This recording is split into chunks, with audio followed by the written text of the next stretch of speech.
Hey everyone, so recently I succeeded in attaining all the achievements in the Binding of Isaac Repentance after nearly 600 hours of grinding over the course of nearly 6 months, and the following video is my ranking of what I believe to be the strongest characters in Repentance from my 5th of October 2024 livestream. I haven't done much content like this before, so if you have any feedback on how this is presented, please do write your suggestions in the comments below. And also feel free to subscribe so that you don't miss the next streams and uploads I do. Otherwise, enough with the introduction, let's get right into the video. So, again guys, this is going to be my opinion on the strengths of each character. I'm not taking into account my enjoyment. I'm taking into account the ease or not ease of use of the character. So this is like the entry level floor for playing the character. And in continuing along that, the ease of winning with the character with what you start with. Like how easy is it to get the character strong enough to a point for them to be able to win a run? And when I say win a run, that entails any form of winning a run. However, if that character is good for winning at any end point of a run, then that'll be more points in favor of said character. Like if they can win pretty easily at all of the following: Beast, Mother, Blue Baby, or the Lamb, then more points for that character. Boss Rush, Hush as well, Delirium. So yeah, those are among the criteria. The main criteria I will use for this list though, because I think this strongly correlates with the strength of a character in this game, is whether the character can take health, can take multiple types of health. Because the health in this game, whether we like it or not, health is leverage. Health allows you to do a lot more things than you wouldn't be able to do. It's not just how safe it is it for a run to finish, because obviously that is a factor too. But health just directly leads to like things you're able to do in a run. You use health for paying for devil deals if you go that route. You use health for making money oftentimes. Use health for sacrifice rooms, for going into curse rooms. You can use health for directly damage in a lot of cases as well. So yeah, the more types of health the character can take, the better. Okay, let's just go in order. It's going to be a lot faster than my opinions tier list for my enjoyment of the characters, because I think, well, I don't know, not necessarily. We'll just go along. But yeah, we'll start with Isaac. Oh yeah, let's go over the tiers first. So we have game warping, right? Game warping, I think, means that this character transcends a lot of the like fundamentals of the game. Like they can mop the floor with this game. I think it's understood with the name what that would entail. Very strong means what it says, they're very strong. Strong means what it says, they're strong. The difference between very strong and strong though, strong means they lean towards winning a run with ease. Very strong means they have like a much, like, let's say like the difference between very strong and strong would be something like if you have a 60% win rate versus like a 55% win rate. That's not like exactly the number. We're not going with some exact number like that, but that's like an example of the distinction I'm making between those two. And you guys will be able to see it more clearly when we fill up the tiers. Balanced, I think, means that the character has a good set of strengths and weaknesses that even out with each other. Okay means the character has ways of holding their own, but then they have like some kind of weakness that holds them back a lot. There's not going to be a lot of characters in okay though, I'll just tell you guys right now. Severe weakness means that the character is capable of winning a run, but then they can't interact with like a significant component of the game, or just don't have access to it, and that sets them back in a way that like other characters wouldn't be set back by. Unsure means that I haven't really decided. Like, I don't know how to rank them. Okay, start with Isaac. I think Isaac is game warping. And let me be clear, I'm talking about with the full set of unlocks right now. when you unlock all the characters, when you unlock all the items that characters can start with. So all the items in the game are available to use. It's similar to playing like a daily challenge. I think Isaac is game warping. The simple fact is that you start with the D6. You start with the D6, and not only that, you start with the bomb. You can do so much with D6 already, but starting with the bomb is crazy. A lot of characters don't even have the luxury of being able to find a secret room oftentimes in the first floor, unless a bomb drops, which, you know, a bomb can drop in a room clear. It's reasonable for it to happen. A bomb can be in the shop, but sometimes you just won't have the opportunity to spend the bomb on something like a secret room, or spend the 5 cents for a bomb in the shop, because you might need to prioritize health over that, right? Because health is king. Let's be real.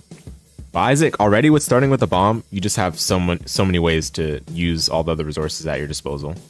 And the D6 alone is just an insane item. It's iconic for a reason. It allows you to manipulate item pools to your heart's content. It allows you to get an extra pedestal from angel rooms because of fighting the angel statue, allowing for a key piece to drop, which can then be rerolled. Use the D6 to get even more powerful items.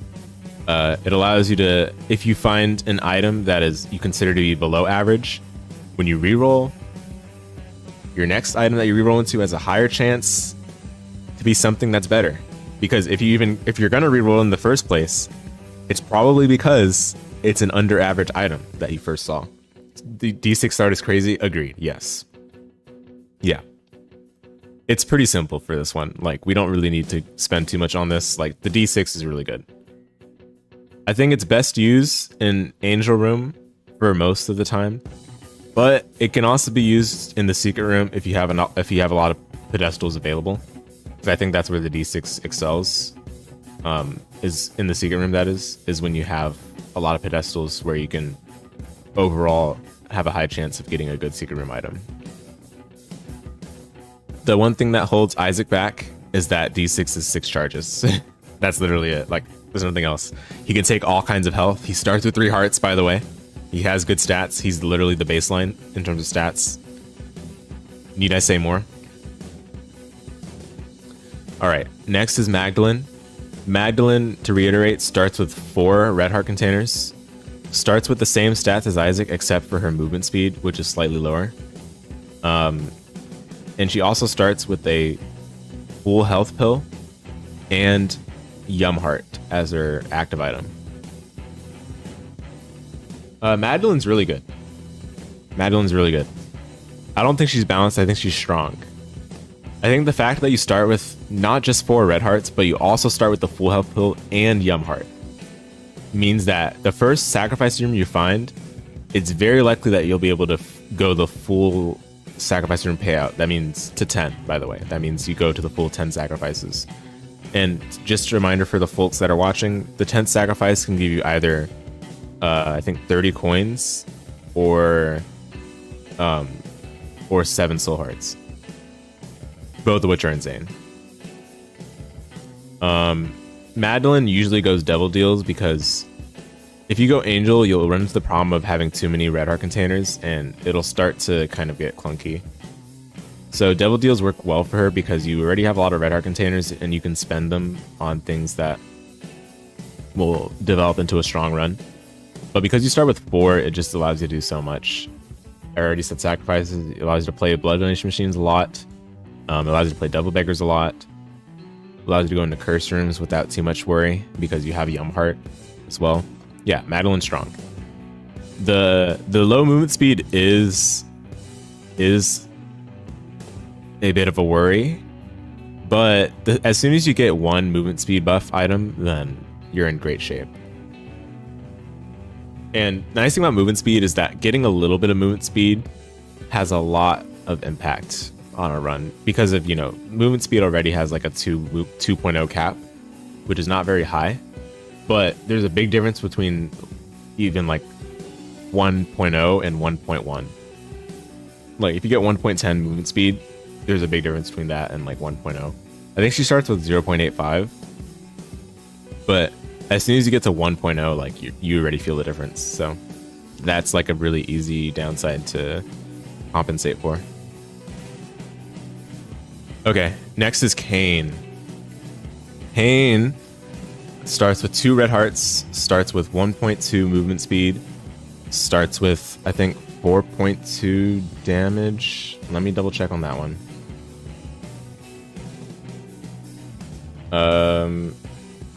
No, Cain has base damage. My apologies. If I had said... Oh, wait, hold on. No. I am trolling.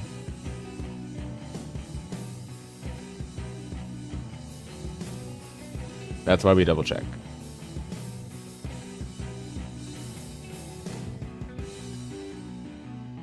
I am trolling. Sorry. No, yeah, Cain does have slightly higher base damage. Yeah, but anyway. The main thing about Cain is that he starts with Paperclip as his trinket item, and he starts with Lucky Foot as a starting passive. Lucky Foot is really good. But I think what makes Cain great is his good starting movement speed and good starting damage. Obviously, Lucky Foot is great to have because it allows you to use pills with a lot more utility than most other characters might have the luxury to be able to do. But then also Lucky Foot manipulates your ability to gamble, so that makes arcades really good. And then also it allows you to get better room clearance because it increases your luck as well. So it just makes Cain have a much better time at playing a resource-oriented game than other characters might. And on top of that, you have Paperclip for when you get lock chests to make lock chests free. So he's strong. Is he stronger than Magdalene? I don't know. I don't really care. None of these are going to be ordered, really. I mean, we can order some of the tiers, but this is not a significant difference, in my opinion. Cain and Magdalene excel in separate ways. Is this post-rock? This is a math rock. But honestly, this band is like... This band has like high overlap with post-rock, I would say. In general, a lot of math rock bands have high post-rock overlap. Especially math rock bands from the early 2000s like this one. But yeah, good question. Yeah, I don't think the difference between Magdalene and Cain is that significant. They're both good. Does Cain start with a pill? Let me check. Cain starts with a key. Interesting. Yeah, I mean, I guess that allows you to go into the first shop on basement 2. Sure. Anyway, okay, next is Judas. Judas has 1 heart, 1 red heart, but he starts with high damage, and he starts with Book of Belial as his active item. I think he also starts with 3 coins. Yeah, he starts with 3 coins. I mean, Judas is good, but I don't think I can rank him strong. And the main reason for this is because of the 1 heart. I think he's balanced. Again, I already said, guys, health is king in this game, right? Starting with 1 red heart makes the early rooms troublesome. Like, obviously you have good damage, right? So it can be compensated for, but still you have to like really focus and pay attention to not get hit. And I think given this tier is called balanced, like 1 heart is literally balancing him out. Like, he has high damage, but he starts with only 1 health, right? So yeah, I think it's the definition of balanced. Book of Belial, I don't think Book of Belial shines in the damage up for a room. I think it actually shines in the added deal chance. I think that's where Book of Belial has its best value. The main reason I would keep Book of Belial is for the deal chance and not necessarily for the damage up in a room. The damage up in a room helps, don't get me wrong.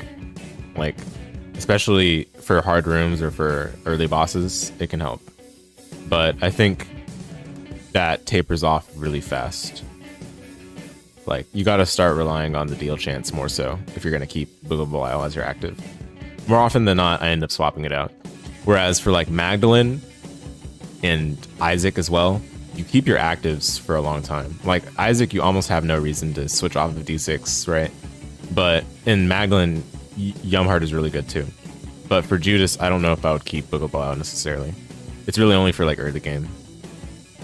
And again, it would be mainly for the deal chance, not necessarily for anything else. Okay, that's Judas. Yeah, I don't think there's much else to talk about Judas. The 3 coins thing is interesting though, because that means all you need is 2 more coins to have the potential to find a soul heart, or to buy a soul heart if you find it in the first shop. So that is pretty interesting. But again, I think he's balanced. If we're just looking at him on paper, right? Sorry.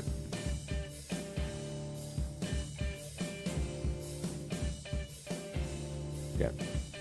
Got a notification. All right. Next is Blue Baby. Blue Baby is he was considered a challenge character, I guess, early on into Isaac, and he's a challenge character with regards to his being like a soul heart character. So you cannot take red hearts for Isaac, or I said for Isaac. For Blue Baby, you cannot take red hearts. But Blue Baby has slightly better stats than Isaac. He has slightly higher movement speed and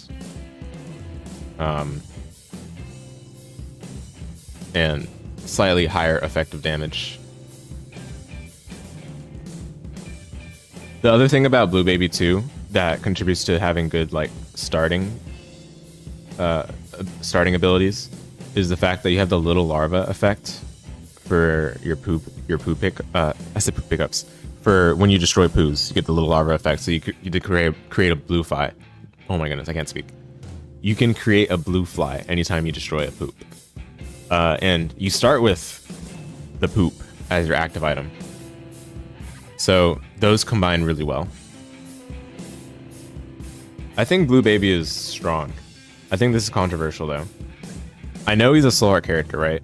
But in Repentance, your devil deals are also priced as they would be for a red heart character, which is just added leverage, right? That's not the reason I would say he's strong though. That's just an added benefit though. I think the reason he's strong overall, high stats, great early game, it doesn't like your chance of finding petrified poop is a lot higher than other characters when you start, because you have a chance to get it every time you destroy a poop, right? And you're creating a poop every single room. The minute you find petrified poop, this character just gets kick-started on his runs. And it's good too because health ups still function. It's not like health ups do nothing. You get like a health up boss item, you're still getting 1 soul heart basically. It's just troublesome because you can't use health as a resource in the same way as red heart characters can, or other characters can, that is. So that is one reason I think he's not very strong. That's the fact. That's like the reason I would put him in strong, because I do think he's actually better than both of these two if he had the ability to take red hearts as well. Like if he could take red hearts, he's probably here. But I think he's here just because he can't take red hearts. You could say he's balanced because of that, right? Which I think this is reasonable to say. But every time I play Blue Baby, I feel like especially now that I understand how to play him a lot more than I did when I was starting out. When I was starting out, I was replacing the poop, and that's like a mistake. Like replacing the poop with like Shoop the Whoop is not good. Like that's I don't think that's a good idea. Like I can understand it depending on like damage needs, right? But you're a character that starts with consistent stats. Like it's not like you start with bad stats at any given run with Blue Baby. You have good stats to start. And the poop is giving you a blue fly still.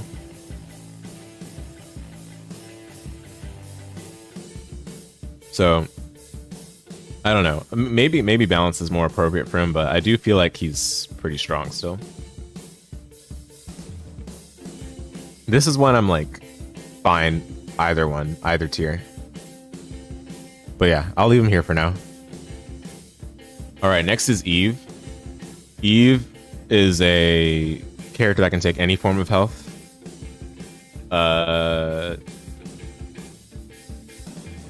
You know what? We'll put Blue Baby for balance for now.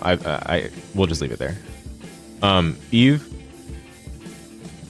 She can take any form of health, and she starts with Razor Blade, Babylon, and Dead Bird. And then she also starts with like slightly below average damage. Like she starts like 2.62 damage or something. But she also starts with high movement speed. I think Eve is overbalanced, to put it lightly. Like that's not even like the way I really want to say it, but again, I don't want to be hypercritical because Eve is a product of early Isaac design, and she hasn't really changed much since then, from what I've read at least.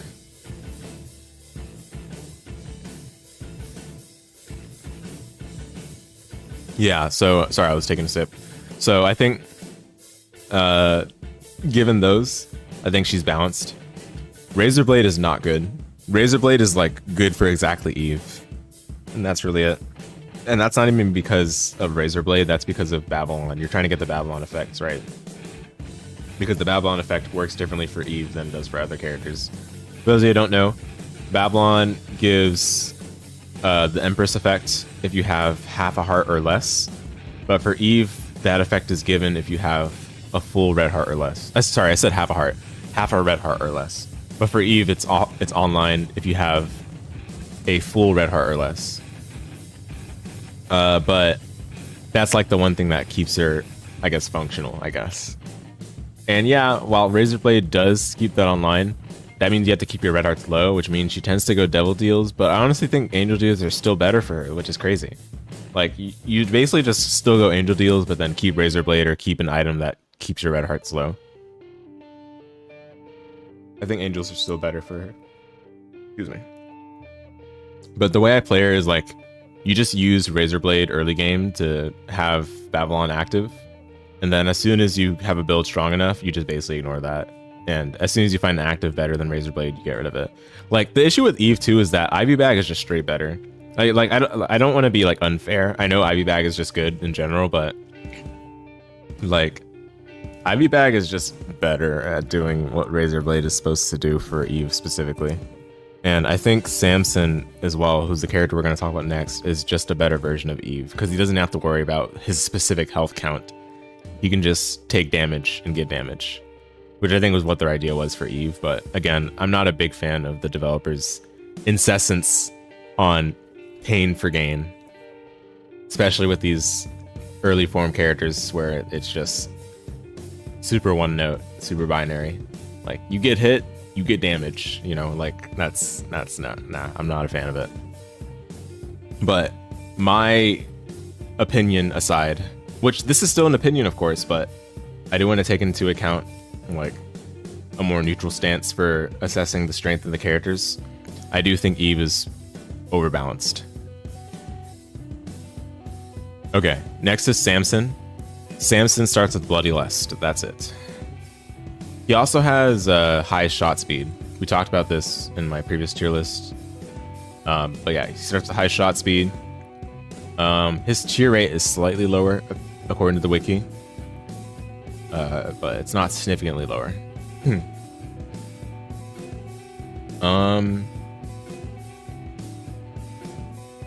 Yeah. I guess his speed is not bad. As an unlock, you start with Child's Heart as well, which increases the rate of red hearts spawning, which is a thumbs up. That's really good. That's an unlock, but it's still worth pointing that out for what the character can do. But anyway, Samson I think is basically just better than Eve. Like, no question. Not only does he just function like a character should without his Bloody Gust, but with Bloody Gust you get effectively more potential damage than you would with Eve and the Babylon effect. And not to mention, if you don't get Bloody Lust, you still have Isaac damage, which is good. Isaac damage is good. It's the baseline for a reason. So I think Samson's just good. And he can take all the hearts like most other characters can. I think he starts with 3 hearts. Yeah, he starts with 3 red hearts. So Samson is just a complete character. He's a complete vanilla character. He does everything he should, and then when you work with his gimmick, he's even better. He's strong. Okay, Azazel.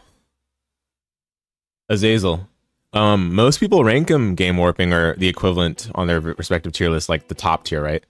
I actually don't think so. I've come around on this one.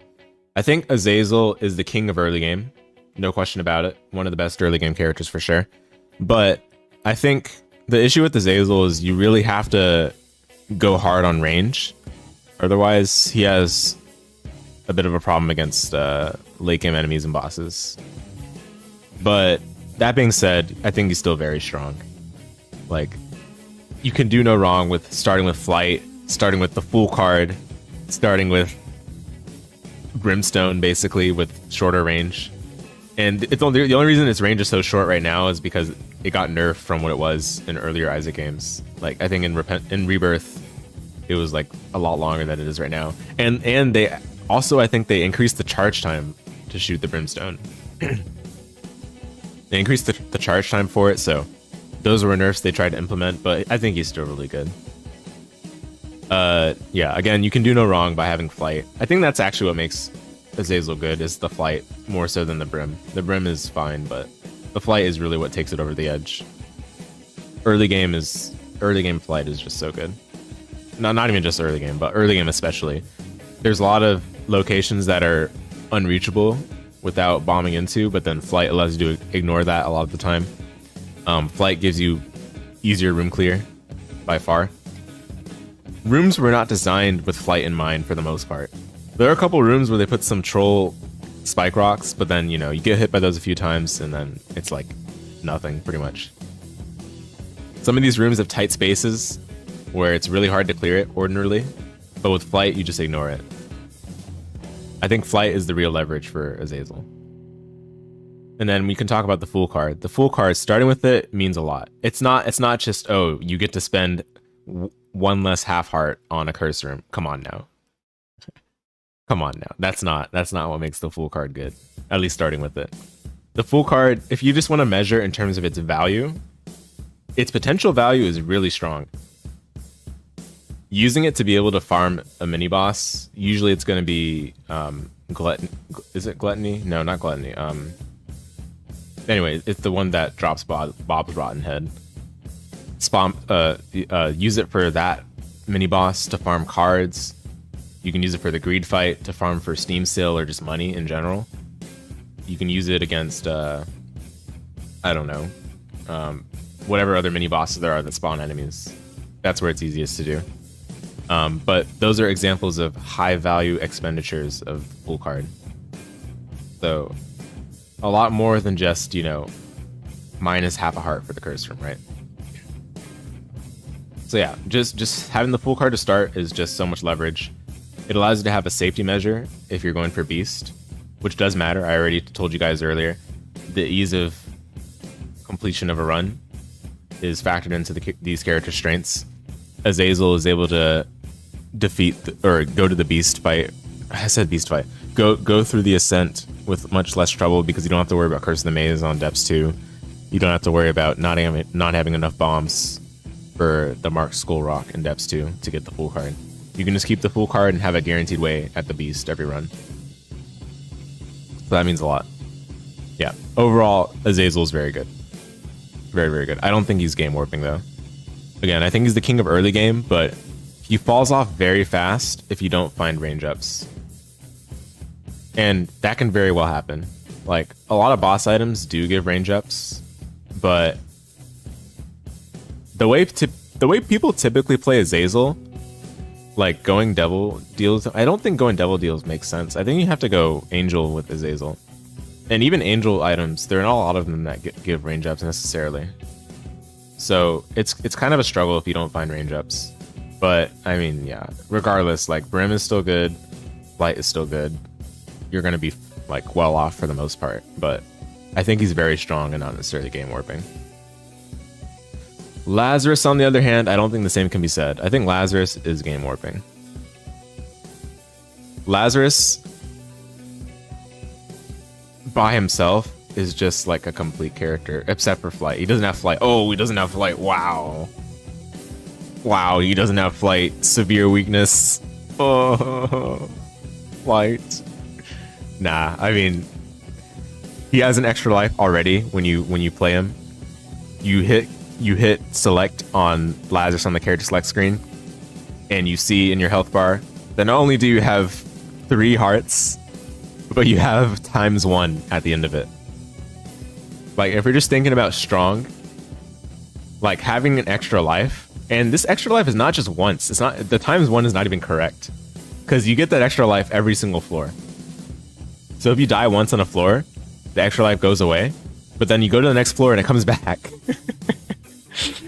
Like, and it's not just an extra life.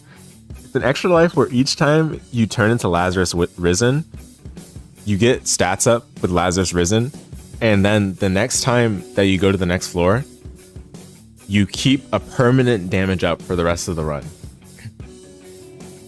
It's just ridiculous. So by the time you die twice, you see your damage number and it's like close to 7 or 8 without any like actual damage up items. So to say the least, that sets you for the rest of the run with regards to like stats, right? Now, the thing that Lazarus is kind of weak at is range, because the starting range is pretty bad, right? You would think that's a weakness, but no, because one of his unlocks allows him to start with anemic, which gives a range up. And I don't like range for Lazarus is not even that big of a problem to begin with, even without anemic starting. But he starts with anemic as an unlock, which just fixes his like only actually bad stat. So I don't know. I mean, Lazarus is really good. And I guess the devs were like, oh, Lazarus is too good, so he has to start with -1 luck. That doesn't matter either, really. Luck only really matters when you get an item that works with luck, which Lazarus doesn't really need one of those like offensive luck-based items to begin with because of the damage ups he gets inherently from dying and reviving. Lazarus also starts with a pill. It's a random pill, so it's not necessarily good or bad. But honestly, starting with a pill is better than not starting with one, I would say. Because it's just an extra thing you get to work with. Even if you're not a fan of pills, even if you don't bother to check what it is, it's something that you can drop for optimization plays like Yara or like Hermit, Reverse Hermit, that is. It's something you can work with regardless. Even a D20, right? You can use it for stuff, even if you don't actually check it. And let's be real, most of the worst pills that it could possibly be are not actually that bad for Lazarus. If you just raw check the pill first thing in a run, if you're one of those players, like, it's not going to be that bad anyway. Like, even if it's bad trip, it's not even that bad. Maybe the worst it could be at the very start of a run is health down. I don't know. Like, health down is kind of bad, because that's one less heart you revive with when you go to regular Lazarus, or when you go to Lazarus Risen. But like, you don't even get punished that hard for just raw checking the pill at the start of a run because of how good the character is inherently. So yeah, I think he's game warping.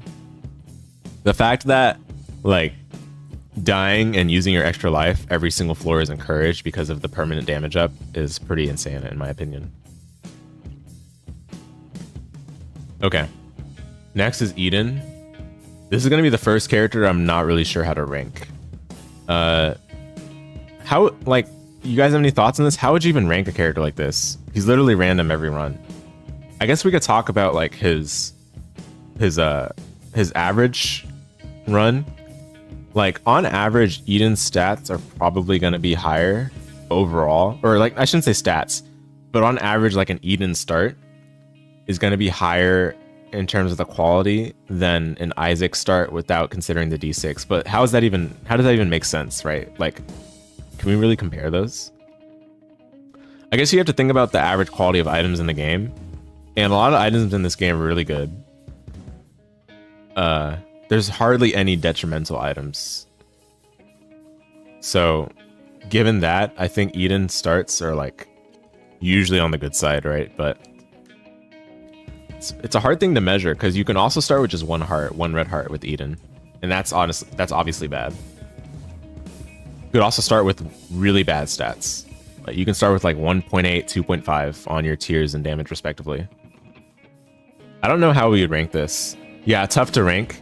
Starting with horrendous starting damage or speed can make starts really rough. Exactly, yeah. Like, I don't know if we can... I don't think I can rank this character in good faith, because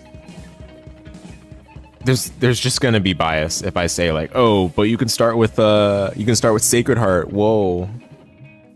Like, you know, I don't know. I will mention though, the fact that Eden can sometimes start with extra resources such as extra key or bomb or coins, or extra, or not extra, but like he can also start with a trinket. He can also start with a card or a pill or a rune. Those are cool because regular characters don't really start with those. And I would honestly I would rather start with a trinket and any card or pill or rune than not, right? Like for obvious reasons. Like it just allows you to do more things. And most trinkets in the game are not detrimental anyway. Like if it's detrimental, you just drop it. But I can't really think of a trinket in this game that is literally detrimental, because it doesn't even make sense to call a trinket detrimental. If it's really that bad, you just drop it, right? So yeah.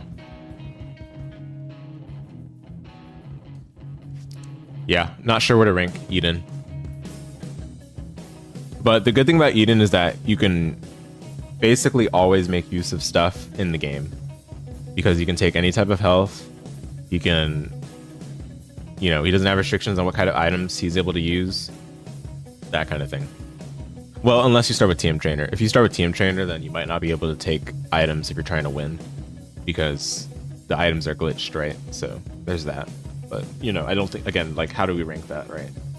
That's one out of hundreds of items he can potentially start with. The Lost. The Lost goes straight into severe weakness. The severe weakness being that he has no health. Doesn't matter that you have the mantle to start with. Doesn't matter that you have Eternal D6. If you don't have health, you cannot interact with the majority of aspects of the game, because there are so many mechanics tied around health. Not to mention how many items there are that drop from bosses that involve health. Yeah. I mean, yeah, Eternal D6 is good. Don't get me wrong, that's a good item. 2 charge reroll with a supposedly 75% chance. On paper, that's pretty good, but it's for the character called the Lost. The redeeming qualities for the Lost, in my opinion, are actually the fact that he starts with Spectral and Flight. Spectral and Flight are strong. I already talked about Flight for Azazel, but Spectral on top of Flight is like bread and butter. Both of those combine really well, because you don't have to interact with enemies, and that makes a lot of rooms a bit more comfortable. The issue is that when you fight long bosses, it doesn't matter whether they're late game bosses or bosses that are in like Depths or Womb, for example, or even Mausoleum. When you're in a long boss fight, it becomes a bit harder, and you're more reliant on your actual items rather than like your inherent quality of having Spectral and Flight, because you can only take one hit in that boss fight, or you actually take another hit and then die. So I think severe weakness, that's where he belongs. Doesn't matter that you start with Eternal D6. I think Spectral Flight are significant, sure, but he still has a severe weakness. I will say though, going Devil Deals works well for the Lost, because the way it works for him is that Devil Deals are presented as a choice rather than you can take anything you want. You know, because basically, you know, they're like, oh yeah, it doesn't cost health, right? Even though it shows 3 soul hearts at the cost for all Devil Deals, you can take a Devil Deal, but then all the other ones in the room disappear if it has the cost still there. Now, if a Devil Deal is on a pedestal proper, like, you know, the one that drops from Krampus, or if you use coupon or credit card or any of the like, then you can take the ones that are on a pedestal and still take the one or ones that are on a soul heart cost. But basically, taking a soul heart cost devil deal causes all the other soul heart cost devil deals in the room to disappear. And yeah, you take them for free, but it's always a choice in those cases. So that's pretty nice, you would think. Again, the issue is that garbage devil deals for this character still appear. Things like, I don't know. Well, Heartbreak is broken for this character. Heartbreak is literally a bunch of extra lives for the Lost. Heartbreak's insane. But I don't think we need to go there like that. I mean, that doesn't really say much. I guess the nice part about the Lost too is that you can actually see Dead Cat. But there's a bunch of items that you just can't really use, like Bloody Gust, Bloody Lust, Cambion Conception. You can't use any of those because you cannot take health. And those can still appear in the devil deal. So, you know, that just immediately counterbalances itself. That's what the ED6 is for, right? But then ED6 has a chance to delete pedestals. So it's always a risk. Thankfully, most devil deals have multiple options anyway. Like, more often than not, you'll have a devil deal with multiple options rather than just one or two, but still, I think that's where he belongs. Lilith. Lilith is one of the best greed mode characters, along with like Tainted Lilith, basically.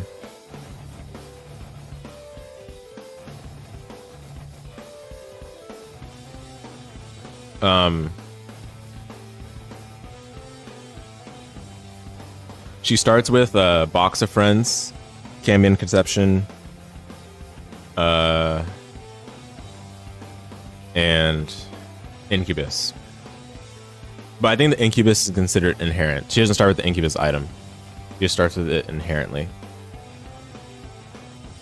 The thing is, she also has one red heart and one red heart and two black hearts to start, and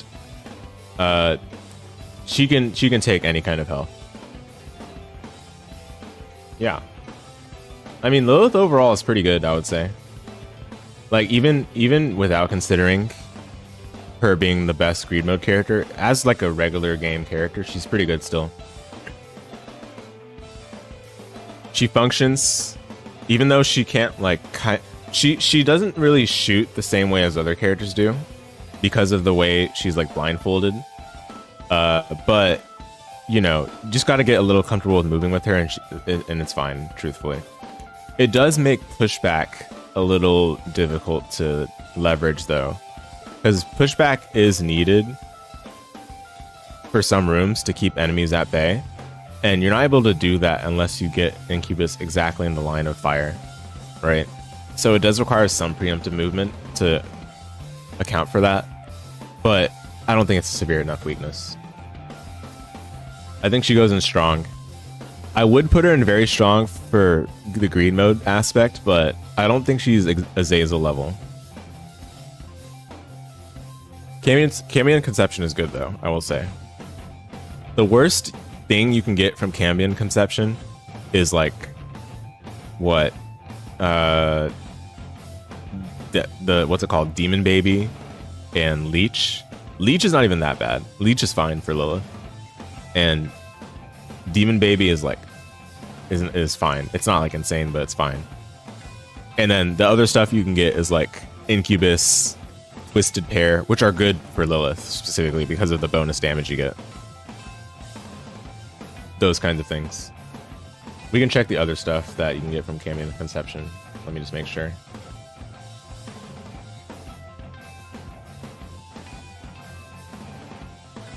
You can also get Dark Bum, Little Brimstone, which is excellent, Succubus, Lil Abaddon. Like, these are all really good. So yeah, Lilith's pretty good. Lilith is strong. She might be a pay grade above these, to be honest.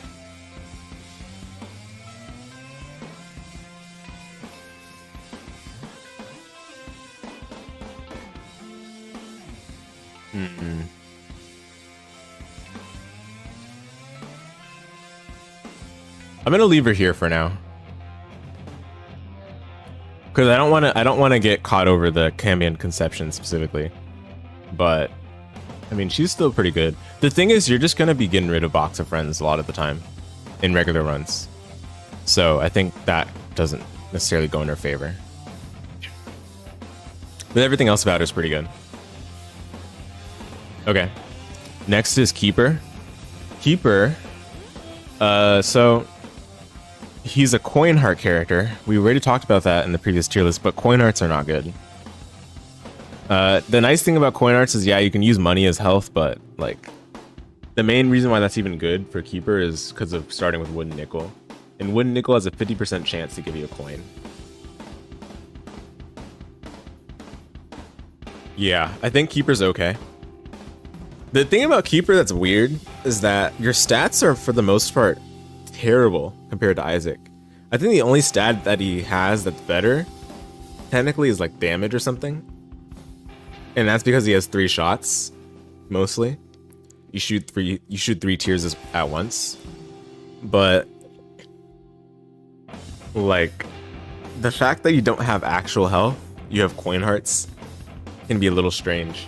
The good thing about Keeper though is that sacrifice rooms are laughably easy to pay out because of oftentimes from sacrificing you just get coins inherently, and then also you can just do like 1 sacrifice at a time and then clear a room, get wooden nickel, go for another sacrifice, etc. So oftentimes you're able to pay out the full sacrifice room without really any issues.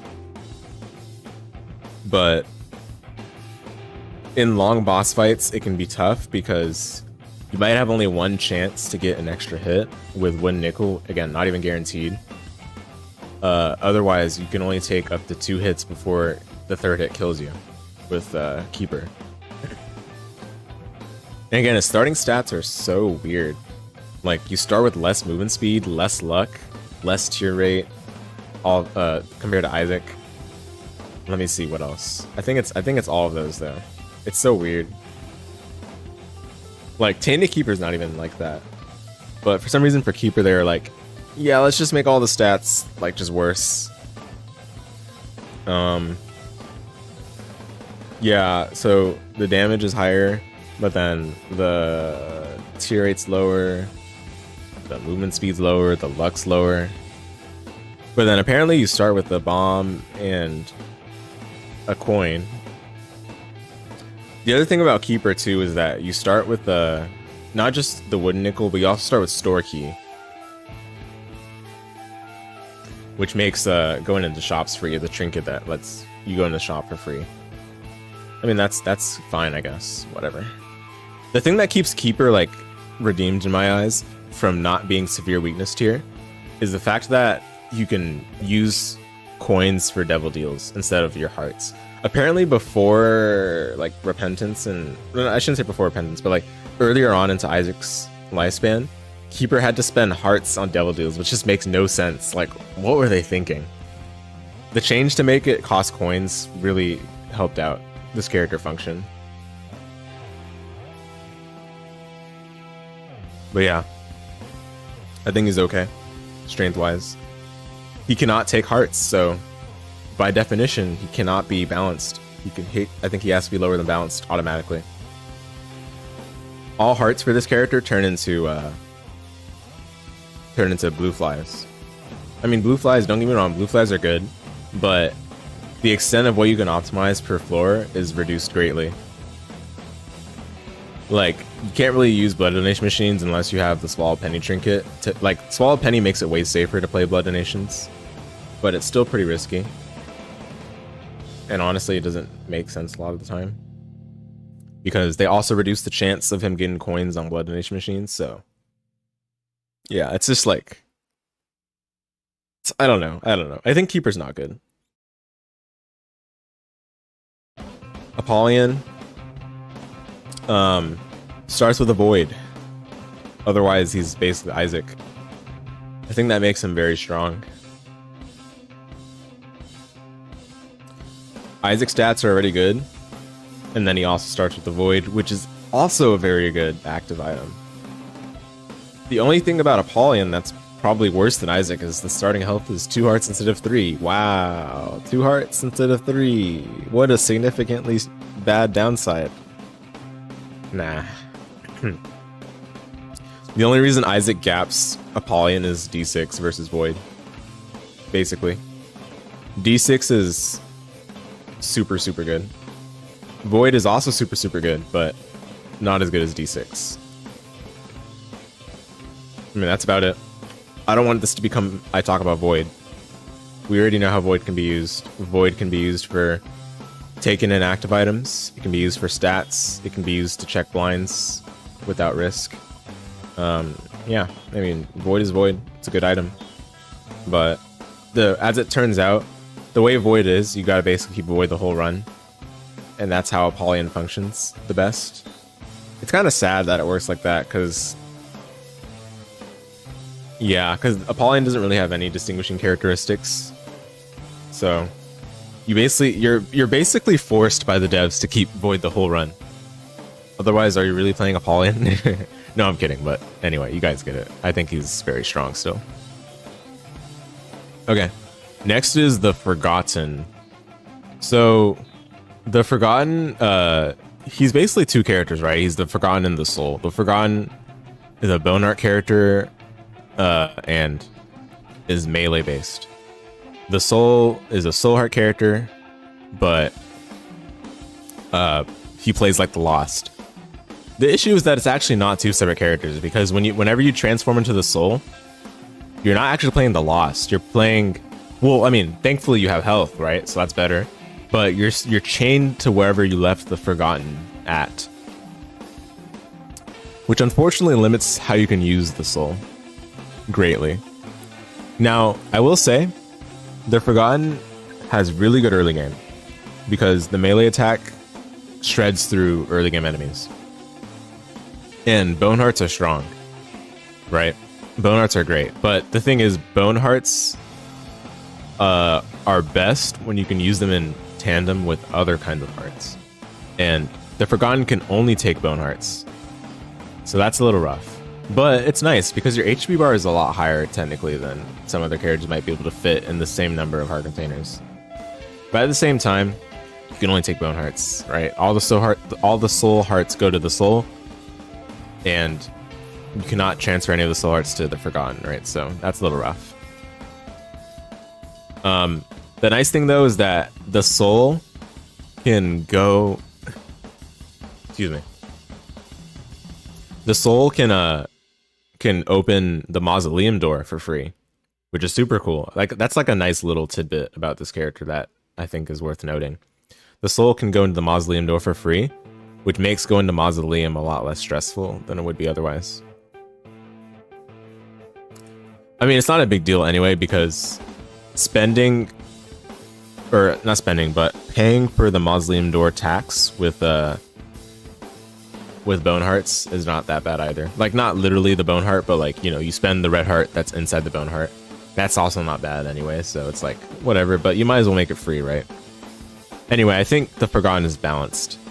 He's balanced. He might actually be on the lower end of balance, but again, I'm not ranking within the tiers. So ignore the part that he's at the end. I'm only just putting him there because that's the most recent character I'm ranking right now, right? But I do think the Forgotten is on the lower end of balanced. The problem with the Forgotten is that again, your health is like divided between the Soul and the Lost, and they can only take their respective kinds of health.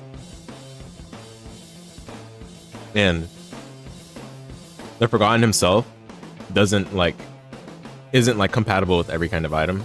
Like, ranged items don't really work the best for the Forgotten because he's a melee character. But early game, because of like the fact that you can fly and that the melee attack can reach like, you know, objects over a gap or over rocks, it's nice for getting early game flight value potentially. So I think this is the definition of balanced. But late game bosses, and I think Delirium as well, it's a little bit of a struggle. Hush is kind of free. You can just stand behind, like basically when you transform into the Soul, you're chained to the Forgotten, right? But Forgotten is invincible and blocks shots, so you can have the soul like stand behind the Forgotten and shoot during that. So that's good against Hush and some other bosses as well, like Isaac and Blue Baby as well. Anyway, Bethany. Bethany is hard to rank as well, but I'm not going to put her in unsure. I think she's strong. Book of Virtues is very good. Allows your first deal room to be an angel deal guaranteed. Of course, if you can keep the deal, right? But also, if you go devil deal at any point in the run, you're not committed to devil deals. It allows you to still go angels after that. And then also Book of Virtues stacking with any other active item you get and also adding Wisp to that is really good. So all the things that are good about Bethany, I think, are mostly related to Book of Virtues as opposed to like anything Bethany has inherently. Because I don't think soul charges are that good. Soul charges, I would much rather have that be health rather than like an auxiliary resource. Because you don't really get to use soul charges that much unless it's like a super good active that you just want to spam. But at that point, if it's a super good active, then you're probably already winning. Where the soul charges aren't the thing that are making the significant difference. Whereas you'll feel it when you cannot hit a deal room for your life because of the fact that you can only take red hearts. So I think she's strong and not very strong. She's borderline balanced, to be honest. How do I feel about Blue Baby versus Bethany? I think they're comparable. Yeah, actually, I think Bethany's balanced, actually. But she would be on the higher end of balance, to be honest. Because I think Book of Virtues is what takes her to the next level. The fact that she starts with it, so there's that. And she has Isaac stats. She has Isaac stats, which are really good. Yeah, I'll put her in balanced. Solely for the reason that she cannot take soul hearts. That's a significant downside. Protecting deals is a lot harder with her. The theory is that, oh yeah, you can use the wisps to protect you, right? But you need a lot of wisp for that. Like early game, you gotta really be good at dodging. Okay. And the thing is, it's just hard to lose wisp. Or sorry, it's easy to lose wisp because sometimes you're like running around. You're trying to loop around an enemy that's running at you, and they'll come into contact with your wisp that's orbiting, and you lose it right there, right? So it just becomes weird.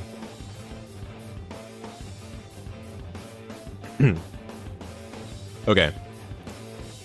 How deep are we into? My voice is already struggling. 2.5 hours. It's so over, man. Wow. Okay. Jacob and Esau. Jacob and Esau.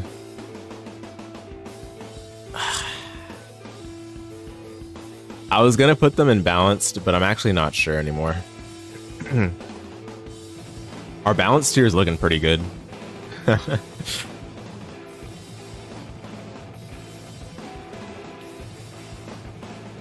I'm gonna put them in okay.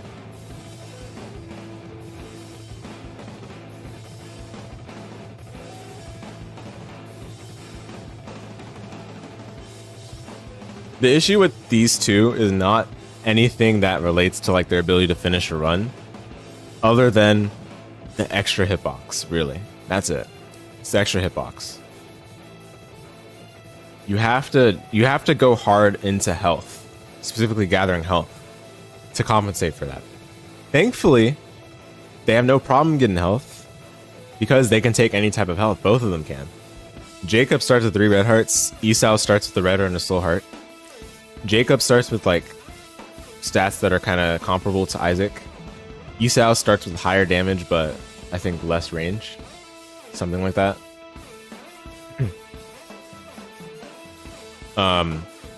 You can abuse the fact that it's 2 characters to take multiple items from like a treasure room or angel room. Angel room is the one that I think is specifically like notable. Treasure room I don't think is as good to do that for. Even though people talk about it, I don't think it's that good really. But the DPS cannot be scoffed at for these two. Really good DPS. But the extra hitbox is a bit troublesome for late game bosses and some tighter rooms as well where there's not a lot of space to walk. I think okay is reasonable for them. Yeah, I'm gonna stick with this. And early game, you got to really make sure to get Jacob a soul heart as soon as possible, because you don't have a solid way of protecting your deal without putting Esau in front, which is not always what you want to do. Like, what I mean by in front is like have Esau be the one that blocks the tear shot if it's supposed to hit you, right? Now, I will say the fact that you can carry 2 active items and 2 trinkets and 2 consumables effectively is really nice, but again, like,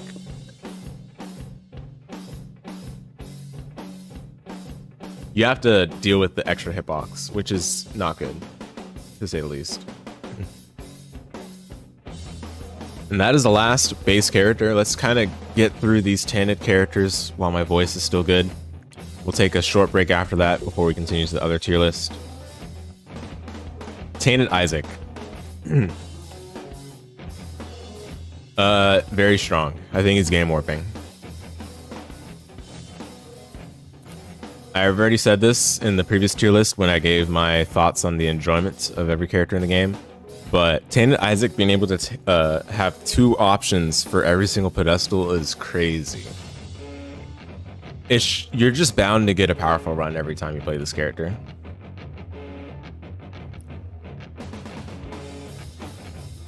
It's like having a reroll for everything. It's insane. The only downside is that you can only take 8 items at a time, 8 passives, which at that point, that just leads towards builds that have 8 very strong items, like 8 items that are just individually incredibly strong and impactful.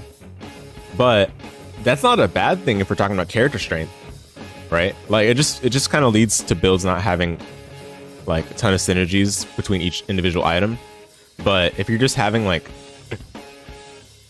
individual items that have high impact, then 8 items is plenty. 8 items is more than enough.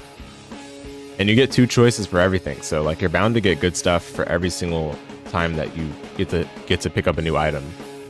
And by the way, giving up an item causes the previous item you dropped to be placed down on a pedestal, where it basically replaces the pedestal that you took the original item from. So let's say you get a boss drop, it's dinner, and you want to replace it for experimental treatment that you took, right? Well, when you take dinner, experimental treatment gets dropped on the same pedestal where dinner you got it from, right? But the thing is, Tainted Isaac keeps whatever HP he got from items, even when those items get dropped. So dinner gives like a health up, right? And it heals a heart. Well, you keep your health. You keep your health. And you keep the healing that you got initially when you picked up the item. So it turns out, basically, the 8 items is not even as much of a downside as you would think it is, because you would always just get rid of HP up items as soon as you get them, since they provide no value to your run after you pick them up anyway. So Tainted Isaac can take health without having to think of any repercussions, and thus it just highlights the fact that you just take 8 super strong items and keep those with you the whole run. It just highlights that fact even more. I think he's game warping. Okay, next is Tainted Magdalene. Tainted Magdalene, again, she has the hugs. When she runs into an enemy, she deals contact damage to that enemy. And if she kills an enemy using a hug, that enemy is guaranteed to drop a half red heart. So it allows you to basically refund the damage that you might have taken from running into that enemy, right? The thing is, too, if you are unable to kill an enemy with hugs for whatever reason, there are a lot of such cases.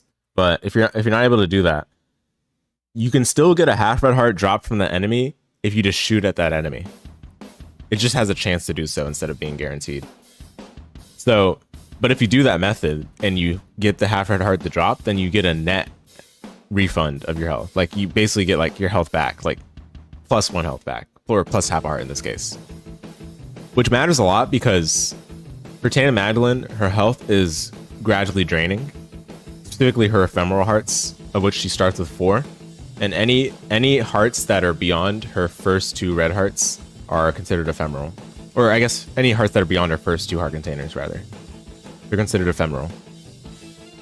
So you do happen to need the red hearts that you get from enemies when you kill them.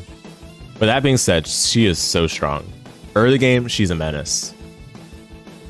Consistently, she's able to get through, like, I would say up to, like, even depths. I think she can get through depths with the breeze.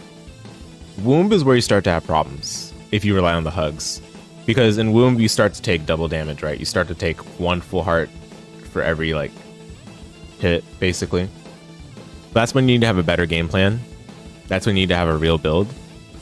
But come on now. The fact that she's able to breeze through up to depths, I'd say even Mines is the same way. And she has no problems with bosses up to that point as well. Because for bosses, you just make sure that you have enough red health stocked up. And then you just gradually keep like hugging the enemy that you're running into. Because you still get damage. It doesn't matter if you kill them or not. You still get damage into them. And while you're invincible, you can still hug them and deal damage. So it's like really, really fast DPS. Plus, she starts with Yum Heart, just like regular Magdalene. But for her, Yum Heart is in the pocket slot rather than the active slot. So you can still have another active item.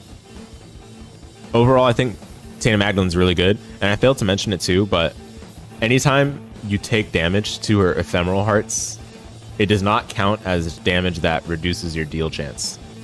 Only damage done to your first 2 heart containers. And that's only the case if those first 2 heart containers are not red heart containers. If they're red heart containers. If they're not red heart containers, those first 2 heart containers, then it doesn't even matter what I'm about to say. But basically, if you lose a heart, or if you take damage to your first 2 red heart containers, then that's when you lose deal chance. But if you take it to the ephemeral hearts at all, then you don't lose deal chance, which is just insane. Because you could just run into enemies willy-nilly, not even really care at all about the repercussions, because there are literally none. That's how you're supposed to play the character. The downside of her, this is the thing that makes her not game warping, is that late game bosses are a big problem for her. You really do need to have a build. If you're about to fight Mother or Beast or any long boss fight, you're gonna need to have real damage other than the hugs, because you just don't have enough like time, basically. Like, you're taking 1 full heart per hug, and you don't have enough time in the fight for those hearts to last long. To last long enough to be your sole form of damage. So that's the one thing that prevents her from being game warping, in my opinion. But everything else I outlined about her, she's just insanely strong. Okay. Tainted Cain. Oh. Can we just immediately throw him into unsure? Like, guys, come on now. Like, how another character, how in the world do we rank this guy? I'm ranking him as far as not using any mods or tools that will tell you what items you get when you craft, right? Because in a vacuum, Bag of Crafting is insane, right? It's just a value generator. If you want to think about it like this, it's a value generator. It allows you to turn things you're not going to use into items. But in the context of Tainted Cain, where that's your only way of getting items, you basically have no clue what you're going to get unless you're using a preset recipe, which preset recipes are what stabilize this character, to be honest. But in terms of how we evaluate him, I personally don't have a clue.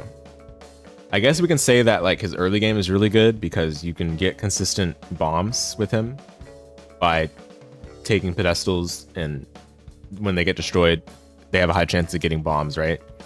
They have a consistent means of getting bombs, which allows you to get to secret rooms and fight early game bosses. And you start with good stats as well. That helps with early game. But I don't know. I mean, I don't know how to rank this character still, because it's just completely random. There is some consistency though, other than the preset recipes. If you get a secret room pedestal, you're guaranteed to get a bone heart when it destroys. If you get a angel room pedestal, it's guaranteed to give you an eternal heart. If you get a devil room pedestal, which I don't recommend, but if you do, then you're guaranteed to get a black heart. I don't think devil rooms are worth taking, or devil deals are worth taking for this character in order to get materials for crafting, because you're paying a heart to not even get an item. You're paying a heart for like pickups. That's just ridiculous, right? Why would you do that when angel rooms are right there and give you the pickups for free? So that's how I feel, but I don't think I can rank him realistically. I still need to explore more Tainted Cain in the first place. I feel like my journey with the unlock for this character, I was experimenting with so many different ideas that I never really settled for one strategy by the time I finished him. So I don't know where I am with this character still. But I will say, I think Bag of Crafting is really strong. But that's Bag of Crafting we're talking about, and not necessarily Tainted Cain, right? So I don't know. All right, next is Tainted Judas. Tainted Judas is a soul and black heart character. He cannot take red hearts. He starts with dark arts, which is really strong. Dark arts is a really strong active. He also starts with really good damage. I think Tainted Judas belongs in strong. I think so. He has enough strengths to compensate for the fact that he cannot take red hearts. And I think that just barely puts him above Blue Baby. I know I said earlier Blue Baby I think is considered strong, and I still think so, by the way. But if we put Blue Baby strong, Tainted Judas is absolutely strong for sure. Because Tainted Judas has straight up a better active item, and is still limited by only soul hearts and black hearts, right? He starts with 2 black hearts instead of 3 soul hearts like Blue Baby does, but higher damage, better active. I guess the other downside is that he can't get the devil deal discount that Blue Baby gets, but you go angels with Tainted Judas anyway, so it doesn't matter.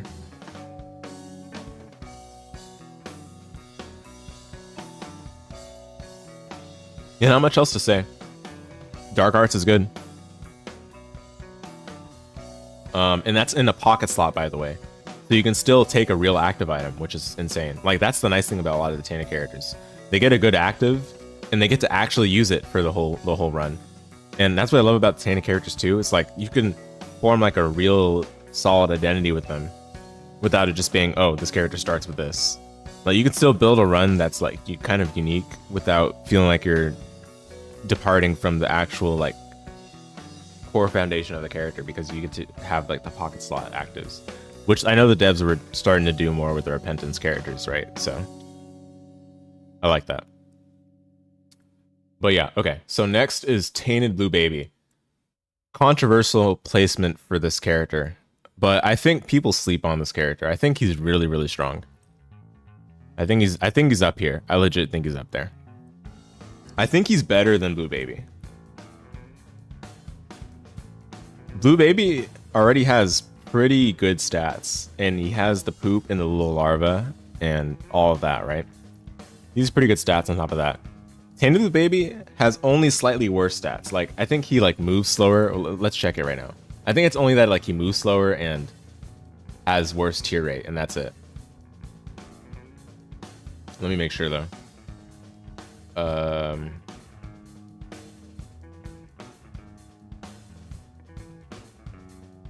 Okay, we got the Tainted Blue Baby page right now. Yeah, start with 3 soul hearts. See, tier 8 minus 0.35. Speed is minus 0.1. And that's it. Otherwise, comparable to even Isaac. So that's like the worst you're getting with Tainted Blue Baby. But, and then, okay, the other bad part, right? Theoretically, the other bad part would be the fact that you can't take bombs. That being said, in place of bombs, you get poo pickups, and the poo pickups drop from enemies whenever you deal damage. It's not when you kill an enemy, it's when you deal damage. It's crazy. So yes, you can farm poo pickups if you wanted to. If you had any way of redoing a room, you can just farm poo pickups because anytime you deal damage.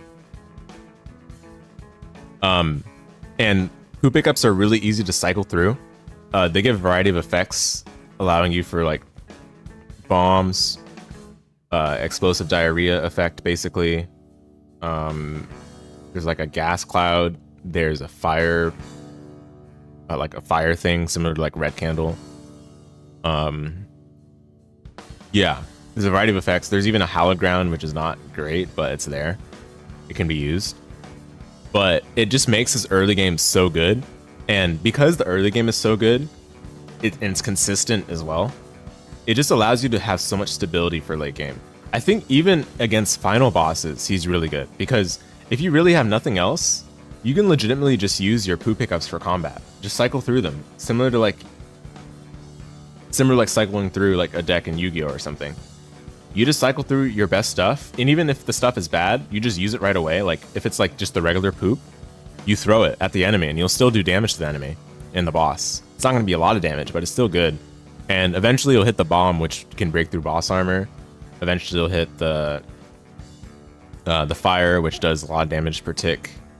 Eventually you'll cycle and land into the stronger items, stronger poo combinations. But the thing is, those are always there and it's consistent, but you don't even necessarily need them because you'll have a strong enough run developed by that point usually. And you go angels with Tainted Blue Baby all the time. Because the devil deals are not discounted for this character, unlike for Blue Baby. I do think he's up here. I really do. Blue Baby is question marks. You never knew that? Yeah. Hey, what's up, Retro Age? Yeah, that's right. That's indeed the correspondence. Yeah, I think Tainted Blue Baby is really strong. I definitely, even if he's not like exactly very strong the way I think of him, I still think he's absolutely better than regular Blue Baby. Because you just get consistent damage throughout the whole run. Even against bosses, because you have the bombs. The bombs break boss armor, so you have consistent damage. If you really need that. Like, I don't think you shouldn't need that by that point, but in any case, you have it available, and it's consistent because you get the poo pickups every time you deal damage. Like, I cannot stress enough how insane that is. And even if you don't end up picking those up all the time, you can use the hold pocket active to save the one that you want to use for later, and then just keep cycling through the other ones for combat or for utility or whatever you need it for. And even if you don't really need to hold it, you can just leave the poo pickups on the ground and then use it for like optimizing for other things like a D20 or a Yera or anything that you can think of using them for. I think Reverse Hermit works on them. I've never tried it though, but I think it does work. Given that the three value poo pickup can be bought in the shop, I do think Reverse Hermit works on poo pickups. But I've not tried it before, so don't quote me on that. Okay, Tainted Eve. No bias here whatsoever. I think she's the strongest character in the game. No. Okay, come on. I mean, I don't think anyone needs bias for this. I do think she actually is the strongest character in the game, but it's not even really worth going that angle because she's strong. She's game warping regardless. We don't really need to compare top tiers to top tiers, to be honest. Almost every run with Tainted Eve just gets overpowered really fast. The only part where Tainted Eve is weak is like the exact first set of rooms. The minute you find any form of red heart drops on the ground, you just get kickstarted and it's over. The clots that you create start building up just insanely fast, and those are just obviously gonna, keep accelerating into further and further damage. BFFs is ridiculous on this character, but it's not even necessary.